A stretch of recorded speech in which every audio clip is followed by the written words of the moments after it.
to go.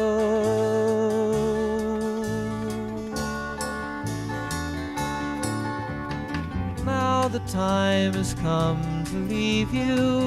One more time, let me kiss you. Some bright morning when this life is over, I'll fly away to that home on God's celestial shore. I'll fly away. I'll fly away, oh glory. I'll fly away in the morning when I die. Hallelujah, by and by.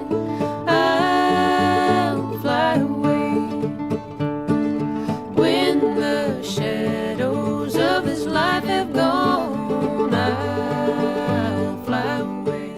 As I went down in the river to pray, studying about that good old way, and who shall wear the starry crown? Good Lord, show me the way. Oh, sisters, let's go down, let's go down, come on down. Oh, sisters, let's go down, down in the river to pray. As I went down in the river to pray, studying about that good old way, and who shall wear the robe and crown? Good Lord, show me the way. Oh, brothers, let's go down, let's go down, come on down. Come on, brothers, let's go down, down in the river to pray. As I went down in the river to pray, studying about that good old way, and who shall wear the starry crown? Good Lord, show me the way. Oh, fathers, let's go down, let's go down, come on down. Oh, fathers, let's go down, down in the river to pray.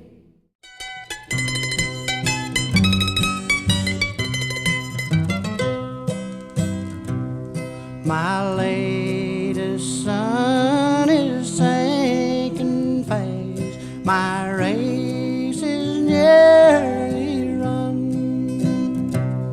My strongest trials now are past. My triumph has begun. Oh, come, angel band, come and around me stand. Oh, bear me away on your snow white wings to my immortal home. Oh, bear me away on your snow white wings to my immortal home.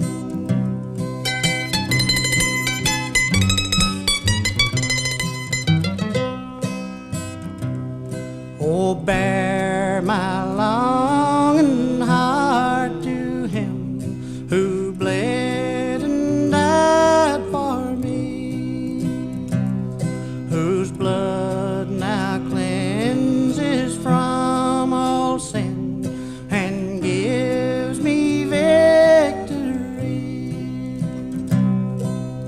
Oh, come, angel band, come and around me stand. Oh, bear me away on your snow white wings to my immortal home. Oh, bear me away on your snow white wings to my immortal home. I see trees of green, red roses too. I see them bloom for me and you. I think to myself, what a wonderful world.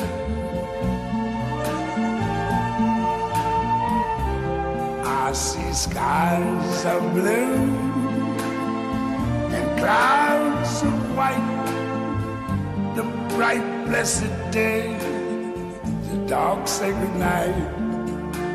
And I think to myself, what a wonderful world.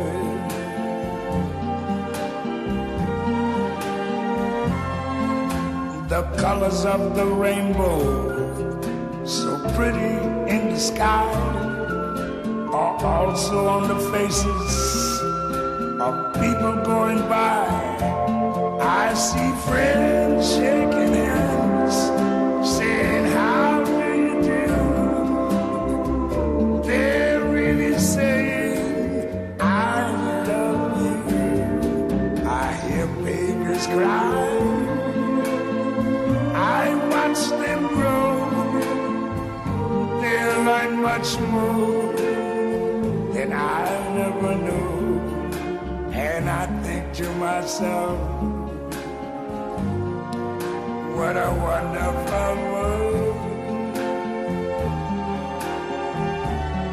Yes, I think to myself, what a wonderful world. Well, we got married from Japan in 1977.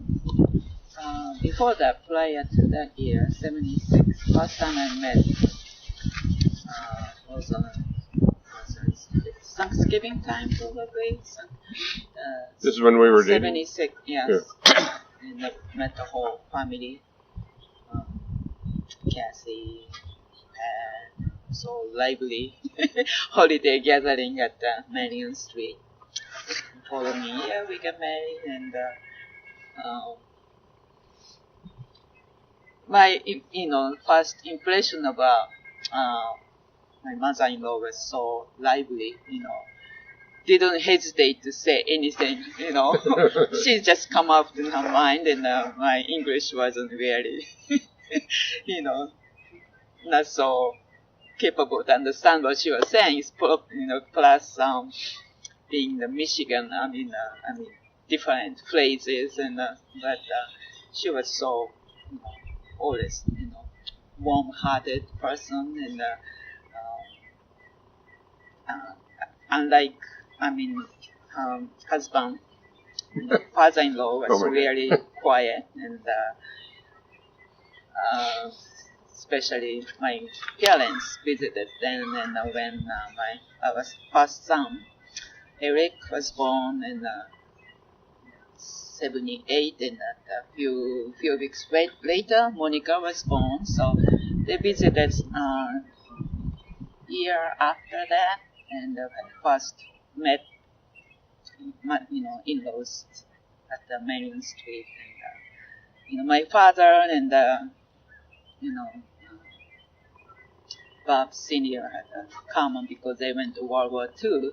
But he never didn't want to talk about it, anything about it. Even though my dad wanted to talk about the war. Kind of on opposite sides, aren't they? Yeah. But anyway,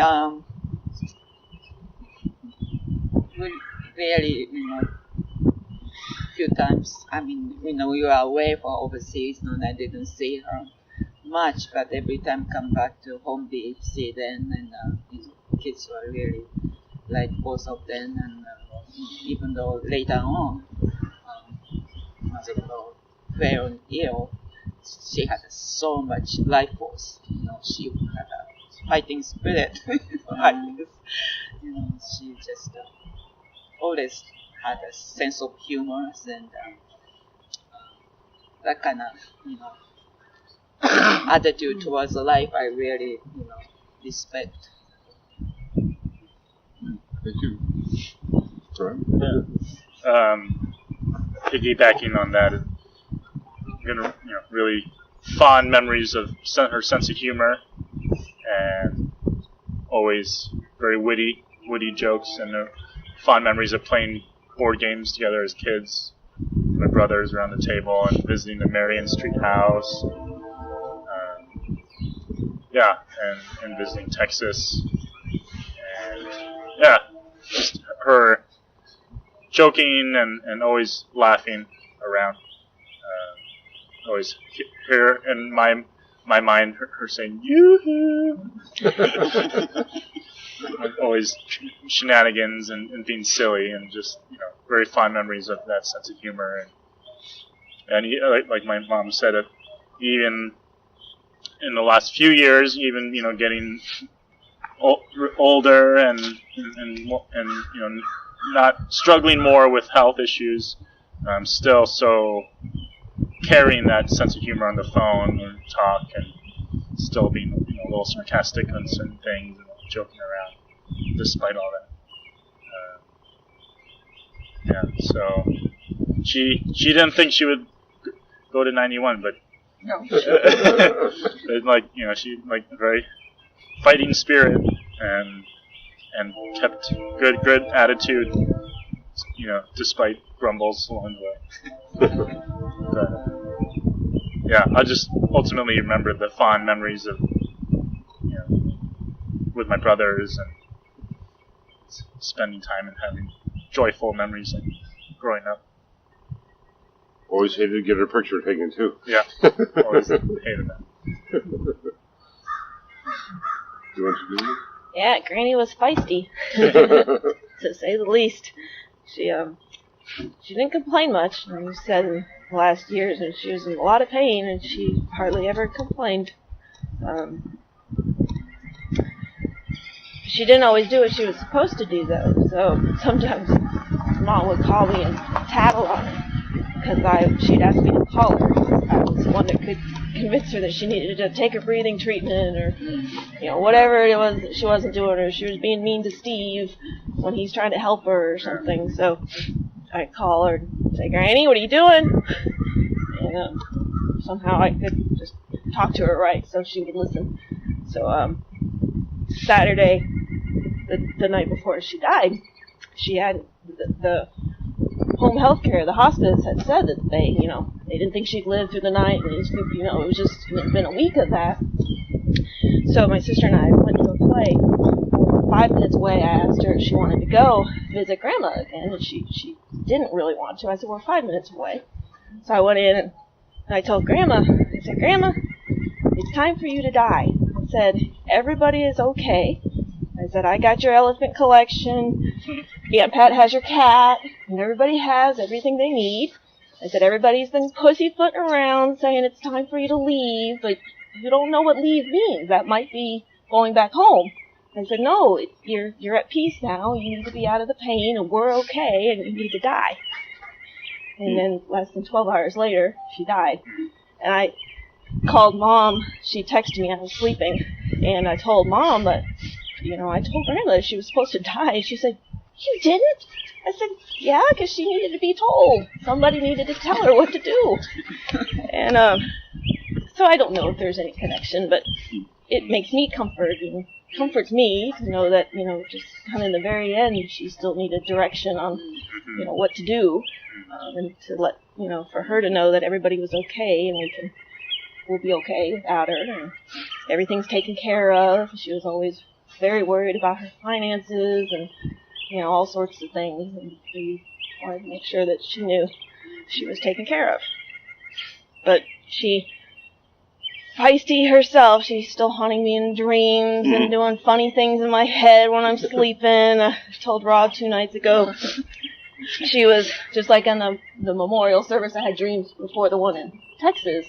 She's been doing that to me this weekend. And 2 nights ago, she came, and we were a bunch of people around, and I was trying to get her food, and she didn't say anything in the dream, but she was looking at me, and she had her facial expression, and in dreams you can, weird things happen. I could hear her talking to me even though she wasn't talking. She goes, why are you getting me food? I'm dead. I don't need food. I'm like, that makes sense. And she was just giving me this odd look on, why are you still taking care of me? So hopefully, she'll go to rest and come to me in good ways in dreams. But I'll miss her. She was around for all of our holidays the last 20 years. I mean, every Easter, every Christmas, every birthday, Mom's birthday, my birthday, her birthday. She was there a lot. So, you know, it definitely will be a hole, a seat that doesn't have a warm, feisty, like you said, sarcastic kind of mouth coming out of it. So it'll definitely be a calmer, quieter holidays. Should be missed. Hey, when we had the memorial in Texas, and we had the audio recordings of cousins and cousins once removed, and yours had everybody spellbound. You said so many things that we didn't really know about, and you had those unique experiences. Truthfully, I didn't know you were recording that. I thought I was just talking to her, but I didn't realize it was all. Well, we were all really moved and really appreciated the things you had My to daughter say. said I did a real good job. You You did, yeah. You got lots of laughs. There were a lot of laughs in some of your stories. Yeah. We were I was spellbound on the edge of my seat. Wow, really? The thing about getting lost in the restaurant in the countryside, didn't know where you were. Yeah, we had a lot of fun together. Is there anything else you'd really like to share at this time? Just that I loved her dearly. She was one of my best friends. I missed her terribly when she moved to Texas. She come and stayed with me for a couple of weeks, and we had a lot of fun. She was only going to stay a week, and then decided to stay another week. I don't remember how long ago that was. It's been a while. I was wondering, when she got sick, did she get real thin? Did she lose a lot of weight? Yeah. Quite a bit, yeah. Did she? Mm-hmm. She said something to me about it, and you know. But when they found her in December, when she'd fallen down and been on the ground for several hours, it was really hard to pick her up. So she hadn't blown away yet. She still, but she lost, a big percentage of her weight. She was sort of trying to picture her, sounded like she was real thin. So. You miss her phone calls. Yeah. Talking I talked to her every week. If she called me, she couldn't get me, then she'd call my daughter, first in Jackson, then in Grand Rapids, see if I was okay. So we kept track of each other. She pretty much let me know what was going on. Are you the one that went to Africa? Mm-hmm. She told me about that. Just a lot of things that I don't remember, but always what was going on.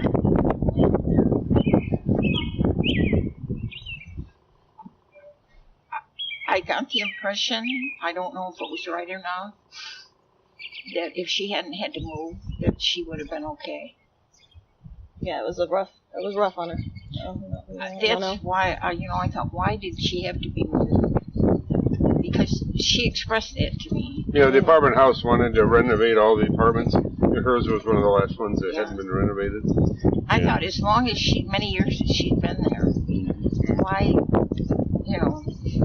why would they have to do that now? For Kathy told the management that we all think we attributed the final downfall to, that forcing her to move.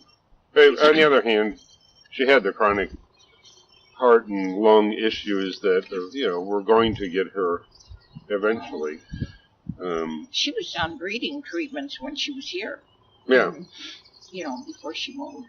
Yeah, back in my house. In the 60s, or I mentioned in my poems, and times where she really went off the deep end of angry at me because I can be sarcastic, but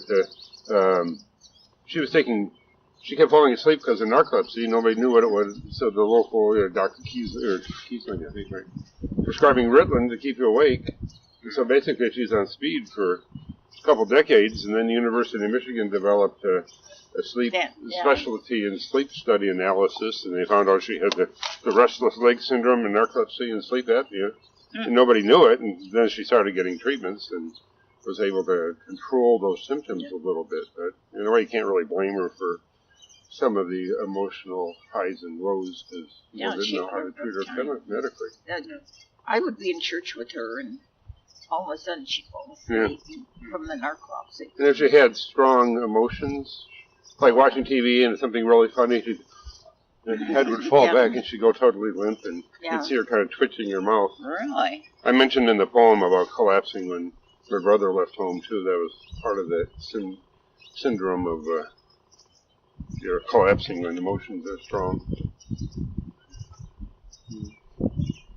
It was like in that final stretch, I really wanted to come down, and every time I talk to Kathy, well, it's not really, it doesn't look like it's that imminent yet, so maybe not yet. Maybe just wait till he gets a little closer or something. And so there were several times I said, let me hop in the plane. She said, no, just wait till it's more imminent. And then my wife's father died January 28th. Totally unexpected, out of the blue, and he also had, it was his lungs had been getting weaker and weaker. She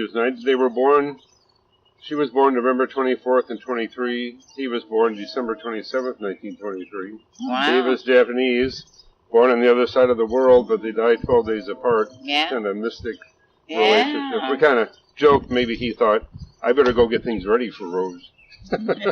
Yeah. But Her birthday was a month after mine. But then, because we had people coming in and a memorial for him in the works, I couldn't really get down there in her very final stretch. So I kind of regret it, but there wasn't any choice at that time. Right. But she knew that, we'd been going down there. But and we luckily, the Tuesday before, Kathy had gotten the call that she's, this is it, so everybody should come to the hospital. That night, she kind of recovered, and we could call FaceTime. Monica called us, right? It was Michelle. Yeah. They called us so she could see us, and Mom, you look beautiful. Don't worry about a thing. We're all praying for you. And you could see her kind of twitch and smile a little bit.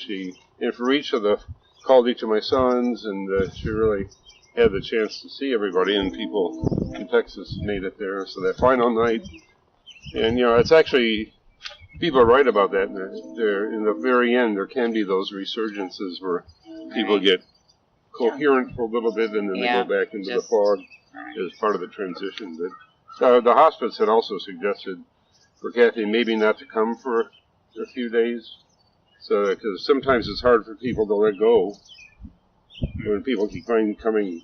So yeah. But anyway, I'll read my poem. I put a copy in there with her. We talked about some of these things on the phone, and you knew some of them. I think she got that in the mail, didn't you? Is that the same one you got?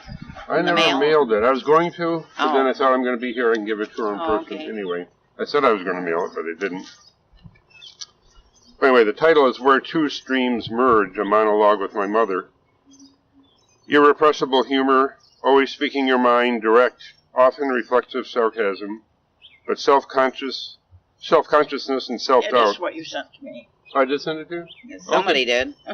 Oh, maybe Keep going. I'm pretty sure that was in Maybe somebody else mailed it.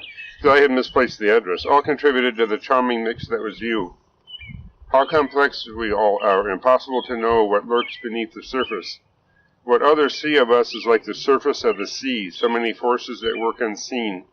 Volcanic eruptions and powerful currents, unknowable things of all size swimming and moving about, devouring each other, nurturing and growing, 3,000 worlds in a momentary state of existence, a grand symphony of life beneath the superficial waves of our consciousness. We'll never know the forces at play inside ourselves, let alone others, nor could you, but we can get some clues. What I know of your early days, your real story, both yours and Dad's, was stranger than fiction. Raised informally by the woman you thought your mother, she herself a complex paradox, the story to be told separately. Finding out your high school boyfriend with whom you were in love was your brother. You can't hold his hands, he's your brother, you said, a neighbor shouted from her porch as you walked by. And the world you knew unraveled. The nearby woman you visited regularly, whom you thought of informally as an aunt, was actually your mother. She brought you dolls and dresses, and you enjoyed your visits with her, oblivious to the real story. The culture of small-town Jackson was so different than ours today. What the stigma of having children out of wedlock in that society, two even. It drove people to innovative and, from today's perspective, desperate solutions. And what stories your relatives must have had, I can only wonder as I see them in old videos and photos. What were the mores that they followed? Around the time of your high school reunion at age 18, they finally regularized your birth registration. We know this because when you first applied for your passport to visit us in Hong Kong, there was a delay. A late registered birth can be a sign of identity fraud. I'm sure you remember, as a consular officer, I knew the law. I wrote to the Chicago Passport Agency Director from Consulate General Hong Kong explaining what I knew of your upbringing. That broke the log jam so you got the document and visited us, you and Dad, exploring Hong Kong and China together with us. We had our moments. I also am wired to be quick of tongue and sharp of wit and irrepressibly happy. In my younger days, so many times you were angry with me. You apologized in your later years for being physical, for not being a better parent. I just didn't know anything else different what to do. Maybe they'd have taken you away if it were today. I assured you there was nothing to regret. We do our best at the time. That's all we can do. And your love shone through. But I also had precious memories like when Jim moved out of home. I was helping you change the bedding when you collapsed, limp from sadness. I tried to encourage you that this time was inevitably going to come. All youth must move on. It pained me to see your heart broken. You thought this would fail. I was doubly torn as a brother and roommate. I understood Jim's heart as well. After I got out of college, I lived at home for 10 months before moving to Lansing. We butted heads periodically, but I learned to harness my own reactions and behave with more wisdom. I learned at times to shut up and stifle my tongue. At other times I dug in and insisted we speak as adults with mutual respect, as I cannot change my views simply because they were different than yours. Some months after I moved out, I visited you at the Holiday Inn where you were a waitress. We clowned around between customers. Another waitress approached after a while and asked why we got along so well, because she had a son about my age, but they fought constantly. You told her, we used to fight all the time, but Bob taught me how to think young, so now we don't fight anymore. That remains one of my golden memories of our time together. The last decade plus, at the end of each annual visit, I felt when I said goodbye to you, that this might be our last. But you persevered with stubborn determination, strong life force, and irrepressible humor. Through many physical challenges, and due in no small measure to the support of family here, especially Kathy, your guardian and protector, you were able to retain your independence and live on your own until the very end. I am confident your bright future is assured. I will bathe your life every day with my prayers every day, for they cannot be blocked. They know no barrier in space and time, nor even the illusion of the barrier of death. Anyway. Never told you that to me. Okay. That's nice. So, anything else we want to say, or should we? Any prayer? If you wish, you want to say one?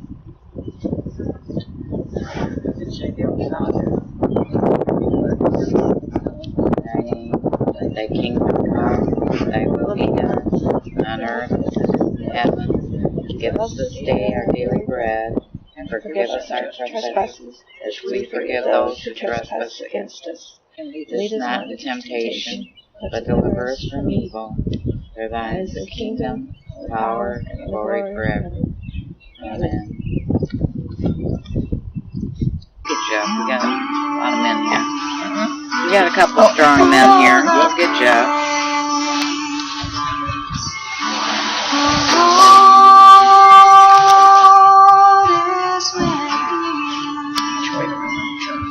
I don't know.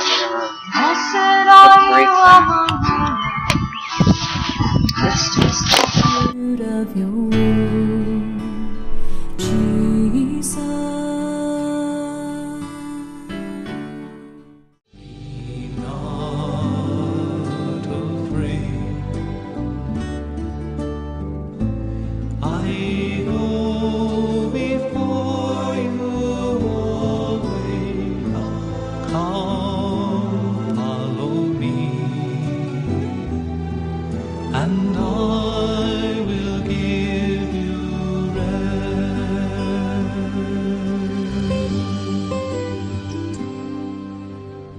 Blessed are your poor, for the kingdom shall be theirs. Blessed are you that weep and mourn, for one day you shall laugh. And if wicked tongues insult and hate you, all because of me, blessed, blessed